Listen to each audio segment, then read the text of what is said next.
తెలుగు ఇండస్ట్రీలో కొత్త కొత్త మార్పులు కొత్త కొత్త వింతలు జరుగుతున్నాయి. ఏమంటారు సార్ సమంత పెళ్లి గురించి? అది వింతే ఉందండి.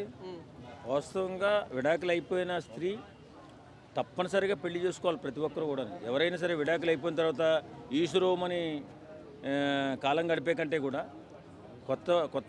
కొత్త వారిని మంచివాడిని ఎన్నుకుని పెళ్లి చేసుకోవాలి ప్రతి ఒక్కరు కూడా. సమంత గారంటే సెలబ్రిటీ కాబట్టి ఆమె గురించి 10 రకాలుగా మాట్లాడుతున్నారు. ఖచ్చితంగా ఎవరైనా సరే ఈ కంప్యూటర్ యుగంలో కూడా ఇంకా సాంప్రదాయాలు కట్టుబాట్లు అని మాట్లాడుతూ పెళ్లి చేసుకోకూడదని ఇలాంటి వితండవాదాలు చేయకుండా ఎవరైనా వారికి కుదరకపోతే విడిపోతే చక్కగా పెళ్లి చేసుకుని మళ్ళీ కొత్త జీవితాన్ని ప్రారంభించాలి. అందులో భాగంగానే వేళ సమంత గారు వివాహం చేసుకున్నారు.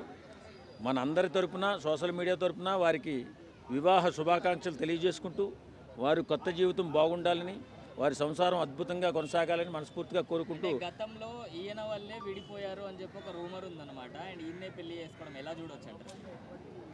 ఎందుకు విడిపోయారనే కారణాలను మనం విశ్లేషించలేము, కానీ వారిద్దరి మధ్య కుదరినప్పుడు వారిద్దరికీ పొత్తు కుదరినప్పుడు తప్పనిసరిగా విడిపోవాలి. ఎన్నాళ్ళని చెప్పి ఒకరి మనస్పర్ధలతో కాపురాలు చేయలేరు కదా. కాబట్టే స్నేహితుల్లా విడిపోయారు, స్నేహితులుగా ఉన్నారు, ఇప్పటికీ కూడా స్నేహితుల్లాగే ఉన్నారు కదా. కాబట్టి ఏ కారణం చేత విడిపోయారో మనం విశ్లేషించే కంటే కూడా విడిపోయిన తర్వాత వాళ్ళు కొత్త జీవితాన్ని ప్రారంభించేది మనం ఖచ్చితంగా ఆహ్వానించాలి. అంటే సమంత గారు పెళ్లి చేసుకున్న గుడి ఆ ప్రత్యేకత ఏంటంటే దాన్ని అక్కడ పెళ్లి చేసుకున్న వాళ్ళు జీవితంలో విడిపోరు ఇంకా అని చెప్పేసి ఒక నమ్మకం ఉందన్నమాట. మరి వీరిద్దరూ లైఫ్ లాంగ్ కలిసి ఉంటారని అనుకోవచ్చు. ఇప్పుడు మనం దైవాన్ని నమ్ముతాం, ఆ నమ్మకమే మనం కొనసాగిస్తూ ఉంటాం.